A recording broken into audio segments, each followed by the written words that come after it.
Bismillahirrahmanirrahim. Assalamualaikum warahmatullahi wabarakatuh. Innal hamdalillah nahmaduhu wa nasta'inuhu wa nastaghfiruh wa natubu ilaihi wa na'udzu billahi min shururi anfusina wa sayyiati a'malina. May yahdihillahu fala mudilla lahu wa may yudlil fala hadiyalah.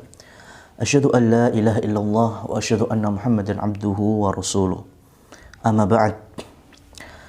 Muslimin muslimat yang dirahmati oleh Allah, hamdan wa syukran lillah, wassalatu wassalamu kita haturkan kepada panutan yang mulia, yaitu Nabi Muhammad bin Abdullah sallallahu alaihi wasallam. Selanjutnya, Allah jadikan kehidupan ini berpasang-pasangan. Ada kebahagiaan juga ada kesedihan. Meskipun Islam di dalam syariatnya, bagaimana caranya kita diminta untuk tidak memperlama kesedihan. Kalau bahasa sekarang, go move on. Tetapi bagaimana ya mengganti kesedihan menjadi bahagia? Karena memang kesedihan itu bisa sampai pengen mati, sebagaimana Maryam ketika sedih jadi omongan masyarakat, hamil tanpa sentuhan laki-laki malah dipikir macam-macam itu, sampai mau menerjunkan dirinya dari atas bukit, sampai Allah berfirman, la tahzani, janganlah engkau bersedih wahai Maryam. Atau kesedihan itu bisa membuat orang sakit, sebagaimana Nabi Yakub, bola matanya yang hitam ini menjadi putih karena terpisah 80 tahun lebih dengan Yusuf alaihissalam. Nah, kesedihan diantaranya yaitu kita sakit, mendapatkan kemalangan, musibah atau semisalnya. Yang lebih parah dari itu ketika kesedihan terkait dengan akidah Islam wal muslimin. Kita sedih kaum muslimin tidak tergerak hatinya untuk melaksanakan apa yang diperintahkan, menjauhi apa yang dilarang. Sedih. Lebih-lebih kalau masalahnya akidah, diminta untuk bertauhid susah, diminta untuk syirik. Nah, ini kayaknya pas budaya kita ini, Nusantara banget. Wah, Pancasilais, waduh, repot kalau kayak gini. Memang dalam perkara santet, pelet, ngepet, bangsa kita juara. Kreatif kita ini sampai di situ. Ya, coba kita muter-muter cari setan, jenis dan karakternya paling banyak di mana? Di Indonesia.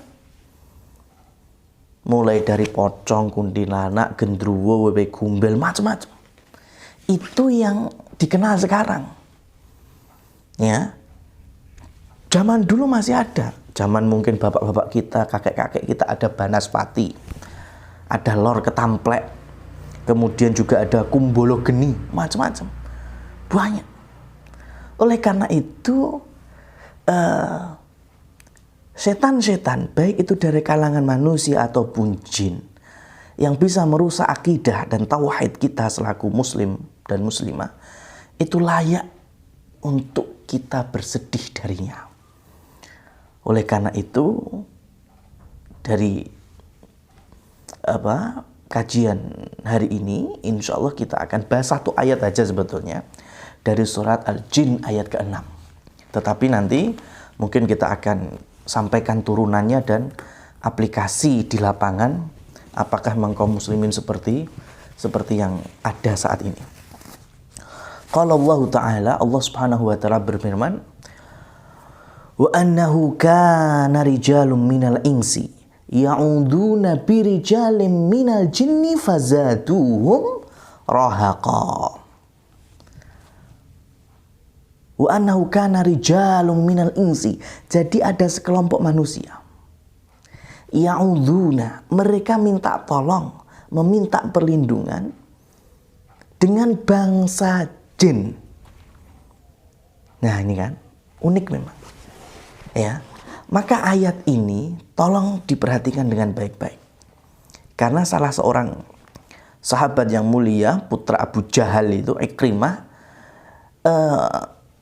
memaparkan kepada kita, kanal jinnu yafruqu anin nas kama yafruqun nas minhu au asyad. Dahulu jin itu lari, kalau ada manusia itu malah lari, ngacir dia. Sebagaimana manusia itu kalau didendeni ya dengan demit, dengan setan itu juga mereka lari, tetapi jin itu lebih takut. Sampai suatu ketika ada manusia yang melewati lembah, ya, wadi, kemudian duduk istirahat, ya, sambil berkata, ini kita ambil dari tafsir As-Sa'di, a'udzu bisayyidi hadzal wadi. Aku berlindung ya dengan tokohnya lembah ini. Kalau bahasa kita, aku berlindung dengan simbau reksonya di sini. Didengar oleh kalangan jin-jinnya ini. Maka mereka kemudian, wah, manusia ternyata takut sama kita. Sehingga akhirnya ada di antara mereka yang ngerasuk, yang bikin kesurupan, yang bikin junun, gila, gendeng. Ya, kesetanan, kerasukan. Sehingga mulai saat itu, ya, jin pun akhirnya mulai memainkan manusia, memberikan fazaduhum rohaqa. Bertambah kekufurannya, dari kalangan manusia minta tolong ke komandan jin, yang kalangan jinnya itu tambah memberikan khauf, irhab, rasa takut, rasa khawatir, meneror. Ya. Untuk siapa? Untuk manusia. Oleh karena itu, di dalam Quran surat Al-Jin ayat 6 ini bisa kita ambil pelajaran yang pertama. Jin itu ada. Mereka bangsa sendiri. Kita tidak bisa melihat mereka, tetapi hum yarawnakum, kata Rasul, mereka bisa melihat kalian, yaitu bangsa manusia. Ini yang pertama. Ya, tolong yang tidak percaya dengan bangsa jin, cari tafsir manapun yang itu tafsir muktabar Quran surat Al-Jin, mau ditakwil kemana, mau ditahrif kemana, ujung-ujungnya Imam Ibnu Katsir, Imam As-Sa'di, Al-Qurtubi, ya, Ibnu Jarir At-Tabari, mereka semuanya sepakat bahwa jin itu ada. Itu yang pertama. Kemudian yang kedua, ketika manusia itu ada MOU atau ada perjanjian dan alaqah, dan ini pasti ada. Pasti ada.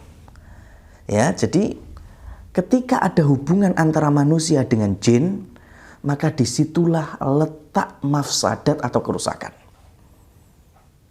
Ya, karena Allah ciptakan ada dunia masing-masing loh. Ada dunia manusia, ada dunia jin. Ya, tetapi kalau sampai berdua ini, manusia dan jin ada MOU, ada akad, ya, maka salah satu definisi daripada sihir adalah aqdun bainas sahir wa kufrihi wa syaitan bikudratihi. Yang dimaksud dengan sihir adalah akdus sahir, MOU atau ikatan antara penyihir dengan kekufurannya, kemudian jin dengan kekuatannya. Ya, cuma catatan bagi orang beriman, semuanya atas kehendak Allah Subhanahu wa taala. Kalau Allah tidak menghendaki, nggak bakal terjadi. Tapi terkadang Allah kehendaki supaya apa? Liyabluwakum ayyukum ahsanu amala, supaya Allah tahu ini ujian, mana yang terbaik dalam beramal. Kalau orang beriman tentunya no, tidak.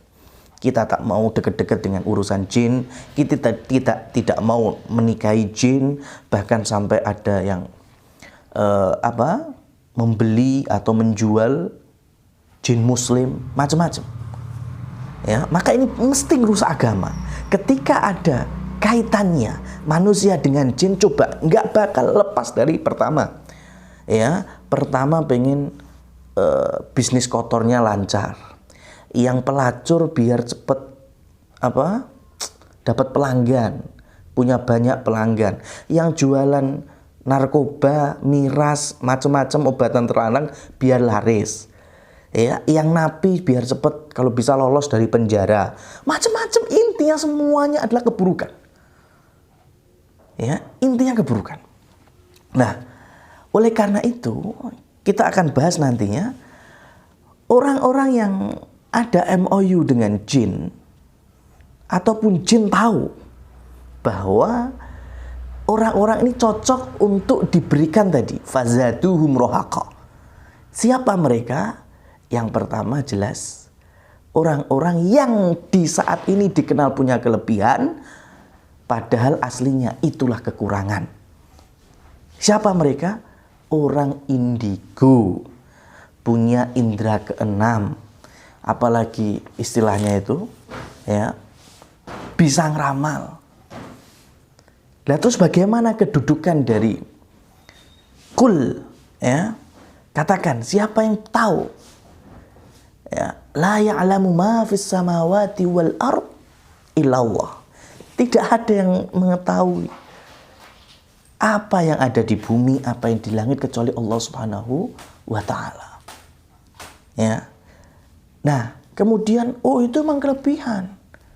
Ya, itu memang Allah jadikan punya keistimewaan, Masya Allah.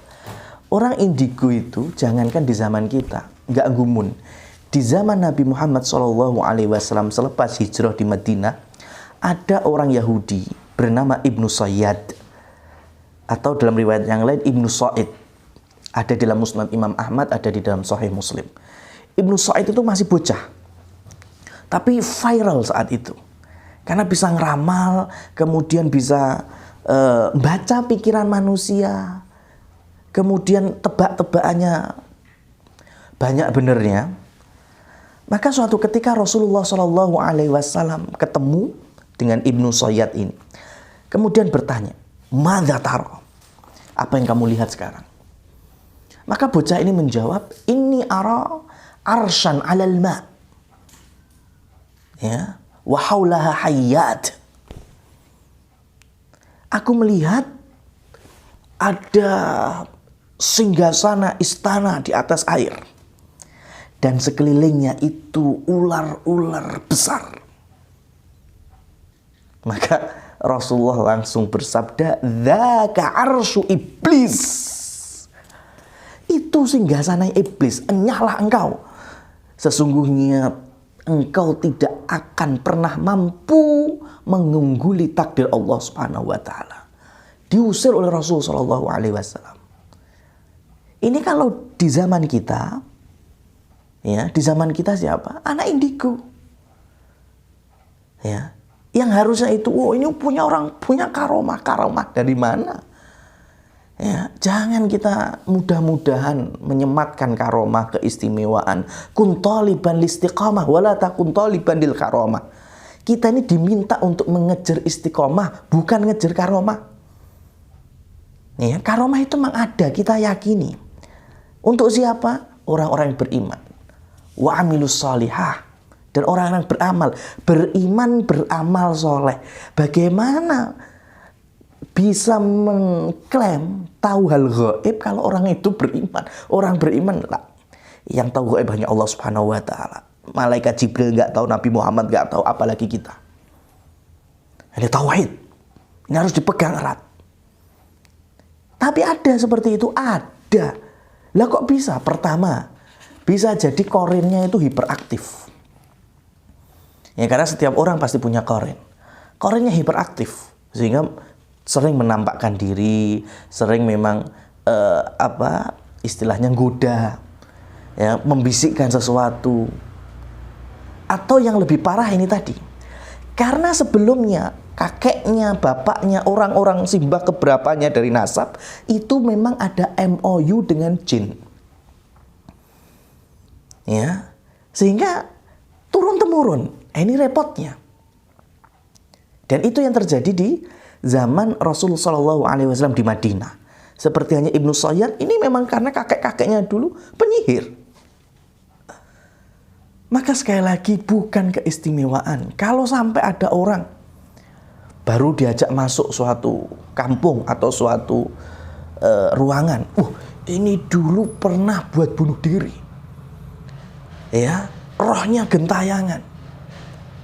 Kecuali kalau dia nipu loh ya, sudah buka artikel dulu, buka website, buka berita, ya, karena 10 tahun yang lalu ada orang yang bunuh diri, ya, itu beda urusan. Tapi kalau sama sekali nggak ada yang tahu, nggak baca berita, tapi dia bisa nebak dan benar, maka ketahuilah itu termasuk dari talbis iblis. Ya, kalau bahasa kerennya duta setan. Dari kalangan manusia nyari anak-anak indigo itu. Jadi bukan keistimewaan, loro mas, loro itu sakit. Harusnya dimasukkan ke pesantren tahfidz atau ke halakoh-halakoh Quran, sering ngaji, sering diruqyah, biar hilang ketempelannya itu. Ya. Nah, ma'asyiral muslimin rahimani wa rahimakumullah. Oleh karenanya pembahasan seperti ini pembahasan yang cukup panjang. Maka tentunya nggak bakal habis kalau hanya durasi setengah jam kurang lebihnya. Maka kesempatan kali ini turunan daripada surat Al-Jin ayat 6 yang kami baca tadi, kita akan memberikan pakemnya saja. Mengenalkan bahwa jin itu ada, yang MOU juga ada. Siapa dari kalangan manusia mau dibilang dukun, ya, lek enek udune rukun. Waduh, lek ora dukun ini apa? Duduk dengan tekun. Itu cocok para tulabul ilm ini dukun semua kalau kayak gitu. Tapi bukan seperti ini. Ya, orang yang memang ada perjanjian dengan jin sesuai dengan kapasitasnya, kemudian pergerakan dan aktivitas yang ada keburukan, ya, keburukan, meskipun nantinya ditalbis dengan kebaikan, kita akan tahu, insya Allah subhanahu wa ta'ala. Yang pertama yang akan kami sampaikan bahwa ada rukun-rukun sihir, ya, rukun-rukun sihir. Kok sihir itu apa, Ustaz? Sihir itu salah satu taksir, dampak dari perlakuan setan dari kalangan jin karena adanya kerjasama dengan manusia tadi itu. Ataupun tanpa ada kaitannya dengan manusia. Karena mungkin jinnya suka, ya kan? Jinnya cinta, repot ini. Nah, tapi pertama, dari rukun sihir itu, jadi intinya kalau tidak ada rukunnya ini, sihirnya mesti batal, gagal. Ya, atas izin Allah Subhanahu wa taala, Maha Kuasa, ya, Maha mentakdirkan semuanya ini. Yang pertama kita yakini bahwa idnu kaunin qadar. Ya, jadi memang pertama itu atas kehendak Allah yang kita tidak mampu memilih. Jadi takdir itu kan ada yang sifatnya syar'i, ada yang sifatnya kauni. Ya, kalau sekarang kita udah umpama ini kan di hadapan kita ini diajak ngaji sama diajak amalan ibadah bid'ah. Kita harus bisa mikir. Kita ada ikhtiar usaha dan milih ujungnya. Ini kayaknya nggak bagus, maksiat, ya, kesini saja. Nah ini namanya syar'i, karena Allah berikan akal ke kita. Tapi ada takdir yang sifatnya kauni, kita nggak bisa memilih. Mamanya, siapa yang pengen, mamanya saya lahir di Indonesia, saya pengen lahirnya di Mekah, saya pengen lahirnya di zaman Nabi, itu keinginan saya. Tapi pernah nggak itu terjadi? Nggak mungkin terjadi, kita nggak bisa milih. Ya, terlahir berambut lurus, berambut keriting, nggak bisa milih. Termasuk sakit. Ya, termasuk sakit. Kalau mama suruh milih, pengennya sakit-sakit yang, ya, sakit-sakit ringan saja. Ya, jangan sampai sakit-sakit berat, apalagi kena penyakit-penyakit yang medeni-medeni itu, ya, naudzubillah min dzalik. Tapi kalau Allah mentakdirkan mau gimana lagi? Termasuk diantaranya kesihir. Jadi orang kesihir itu bukan kemudian aib juga bukan. Ya, kalau itu orang beriman loh ya. Karena bisa jadi itu musibah yang bernilai rahmat karena Allah cinta dengannya. Contohnya siapa? Pertama Nabi Musa. Nabi Musa itu ketika adu apa istilahnya? Adu kekuatan dengan penyihir-penyihir Fir'aun, ketika sabuk, tali, ya, kemudian apapun itu dilempar menjadi ular sihirnya. Ya, jadi aslinya tetap cambuk, aslinya tetap tali, tapi di mata manusia yang lain yang bukan penyihir itu ulo.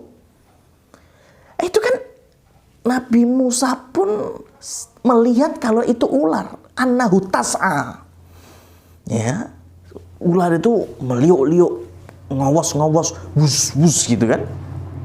Sampai Allah berfirman, "Qulna la takhaf." Allah sampaikan jangan takut ya Musa, lemparkan tongkatmu. Akhirnya jadi ular yang paling besar, yang ngemplok semua sabuk, kemudian cambuk, kemudian tali temali. Itu genti tukang sihirnya yang kaget. Tapi tadi manusiawi dari Musa alaihissalam, beliau pun ngerasa kaget pertama. Berarti kan ada dampak. Itu. Yang kedua, Nabi kita Muhammad SAW disihir oleh seorang Yahudi, ya, Labid ibn A'sam al-Yahud.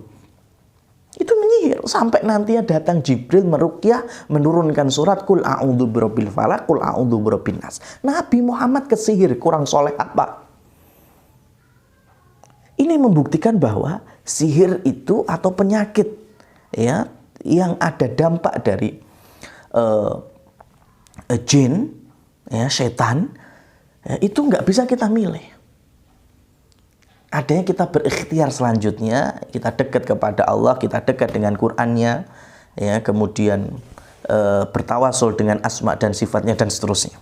Itu yang pertama, ya, bahwa siapapun di antara kita, ya, mau yang soleh, mau dai, mau ustadz, mau siapapun, tidak terlepas dari gangguan setan.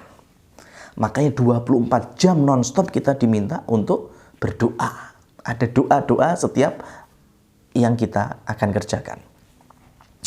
Kemudian yang berikutnya adalah ilmu sahir. Nah, ini rukun yang kedua. Ilmunya penyihir.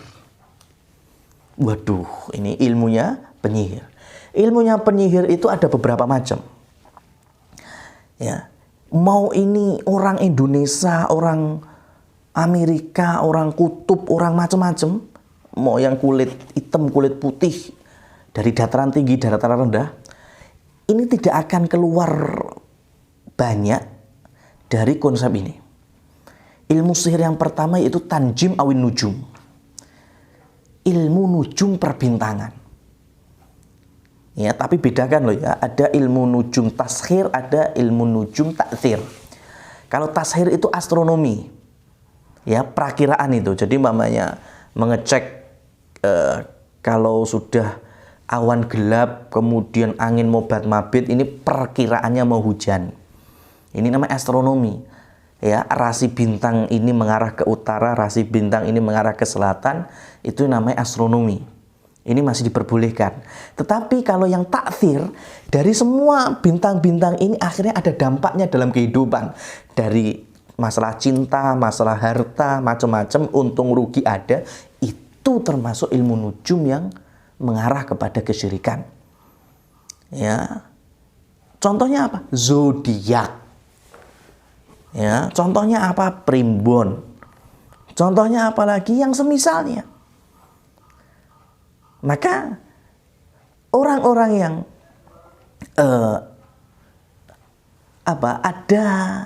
ada nuansa dan aura dikit-dikit dikaitkan dengan perbintangan, dikit-dikit dikaitkan dengan rasi bintang, Gemini, nggak apa saya. Maka di situ termasuk sihir itu. Atau mungkin kepercayaan yang lain ada dengan istilah feng shui. Sama saja. Kita tidak meyakini hal itu. Ya, kalau rumah tusuk sate seperti apa? Kita tidak meyakini hal itu. Ya. Oh, paling bagus itu rumah itu yang hadap ke matahari. Itu bukan feng shui, kita pun tahu ya, kita butuh sinar ultraviolet yang bagus. Ya, pencahayaan yang cukup itu biasa. Jadi tolong, terkadang ada sesuatu yang nalar, ya, yang nggak perlu kita kaitkan dengan ranah-ranah tanjim atau nujum, itu nggak apa-apa. Ya, contohnya seperti ini ya. Tadi barusan ada kecelakaan di tol mana itu? Cipularang apa tol mana itu? Itu kalau ngelihat tolnya itu, kan modelnya turun, kemudian di antara dua lembah, jadi anginnya nggak bisa, ya nggak tahu arah mata angin atau pergerakan angin kan, sopir atau driver yang ngebut, kemudian bablas kena angin, akhirnya nggak bisa mengendalikan dengan baik, stabil, kecelakaan. Ini kan ada di nalar. Tapi nantinya orang-orang yang, contohnya tadi orang-orang indigo, yang punya indera keenam itu, Masya Allah, bilang, oh di situ tadi itu ada sosok ini gendruwo, di situ memang butuh tumbal, di situ macam-macam. Lah yang nalar itu kita bisa terima. Yang model-model tumbal-tumbalan itu yang kita kritisi. Ayo coba kalau pengen ke pantai selatan, pakai kolor hijau, pakai baju hijau, dilarang.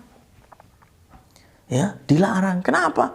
Oh, nanti menjadi tumbalnya Simbau Reksonya.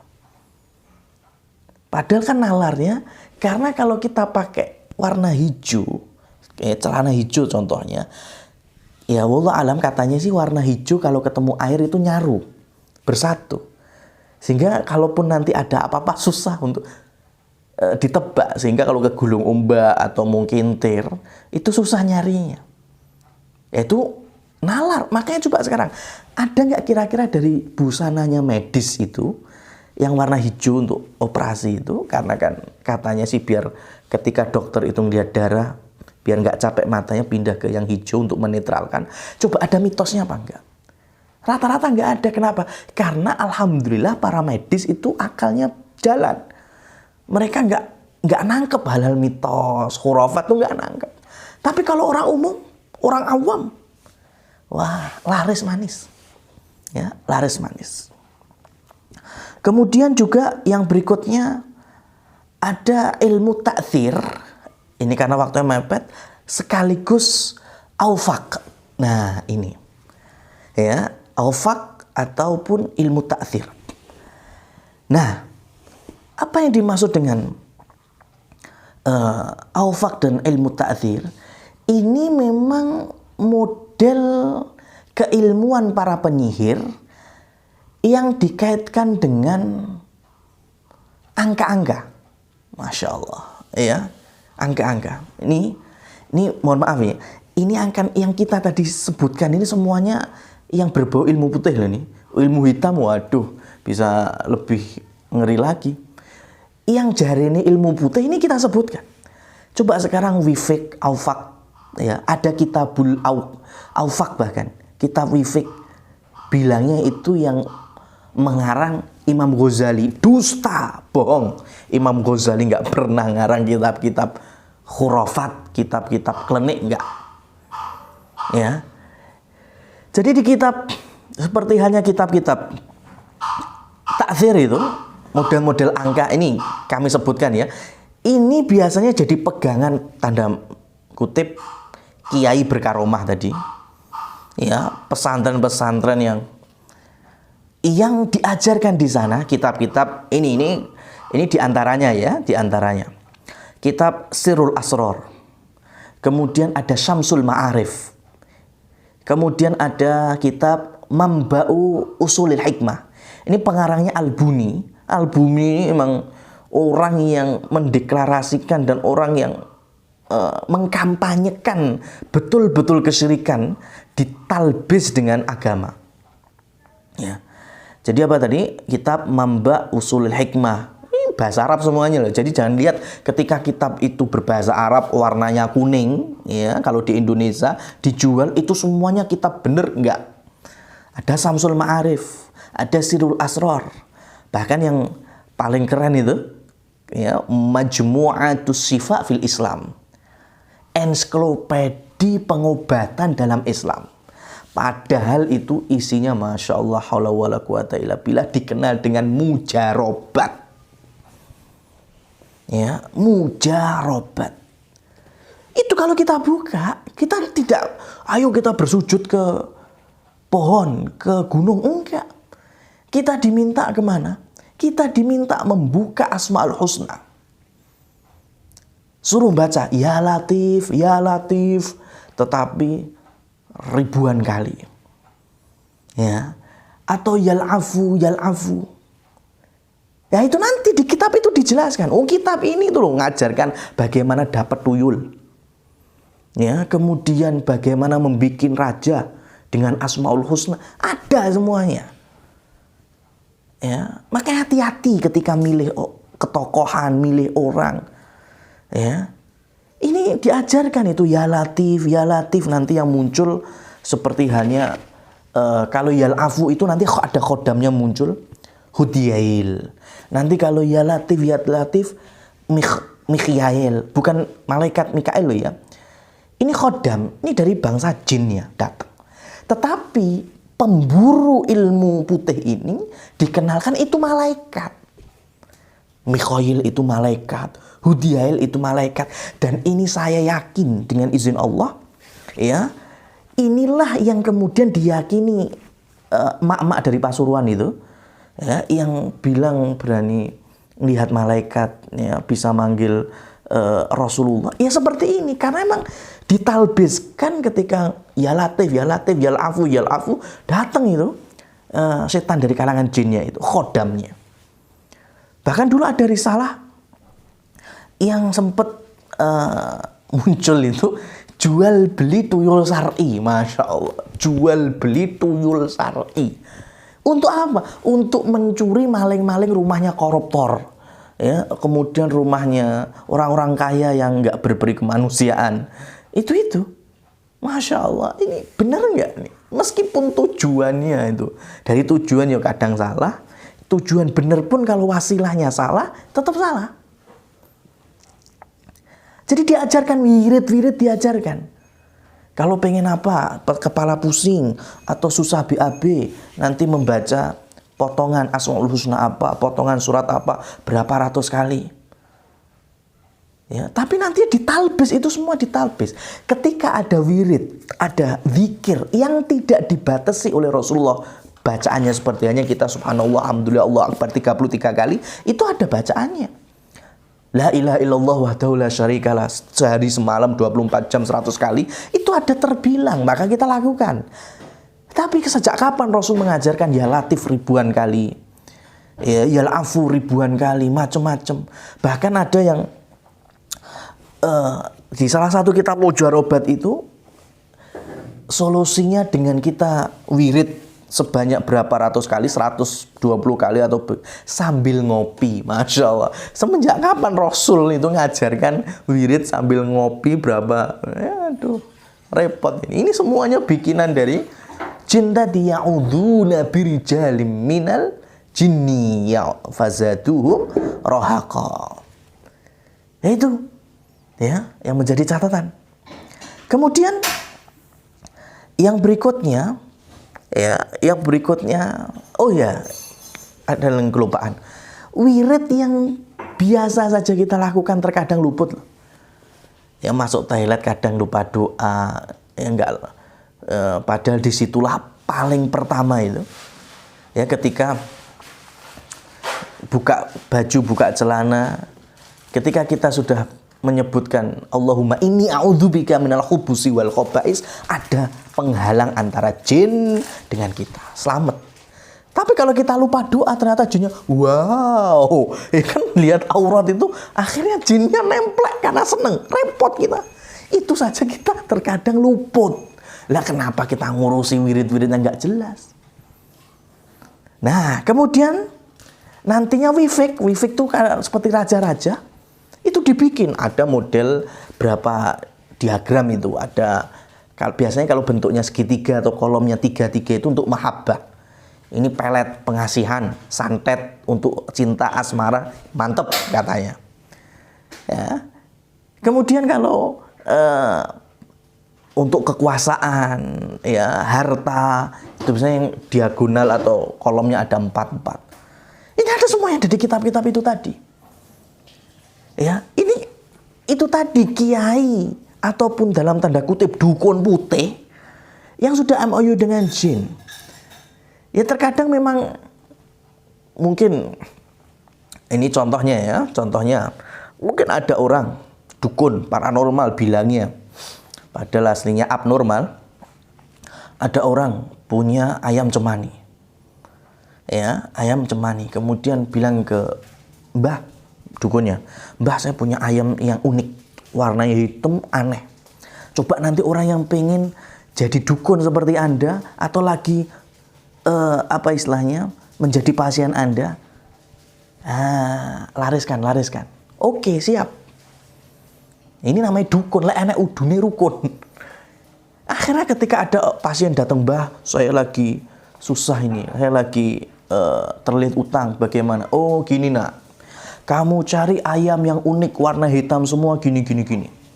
Seminggu misalnya. 5 hari, 6 hari gak ketemu, balik lagi ke dukunnya, Mbah, saya gak dapet. Wah gimana sampean nih? Ya kan gitu aja, cemen. Coba sekarang, jalan berapa ratus meter. Belok mana? Di situ ada apa? Tanya. Sekitar situ nanti kamu temukan. Ternyata benar sudah kong-kali-ngokan sama yang punya ayam cemani. Akhirnya ayam itu dibeli dengan harta selangit. Dukunnya ada persenan. Ini namanya apa namanya? Sudah bohong berlipat-lipat semacam-macam. Ini enak udune rukun. Ya. Ada orang pengen cari hari baik, nggak ketemu. Ya nggak ketemu. Coba sekarang sambil balik 5 juta, ketemu terus itu. Fulus, ya, fulus. Ya, semuanya dengan fulus, mafil fulus mamfus katanya. Lah, tetapi dalam ilmu wifik, ilmu mujarobat, ta'zir, itu memang ada hitung-hitungnya. Biasa dikenal abajadun. Huruf hijaiyah itu abajadun. Saya lupa, silakan nanti di browsing itu ada itu. Jadi huruf hijaiyah itu dari alif ba ta itu kan susunan terakhir sampai iya itu kan sekarang. Zaman dulu enggak, abajadun, wawu, macam-macam terakhir ghain. Karena ghain itu aksara yang paling susah diucapkan. Wah, itu nantinya ada kaitannya dengan angka-angka.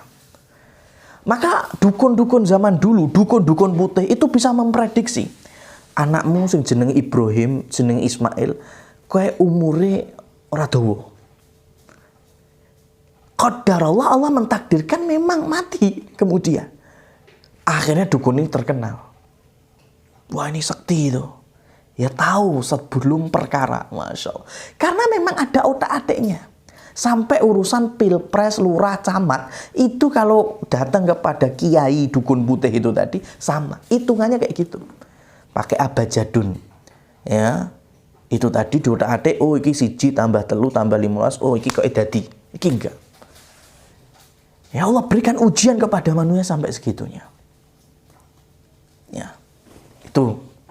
Kemudian rukun yang ketiga, yang kedua tadi ada ilmu sahir, kemudian kufru sahir, kekufurannya penyihir.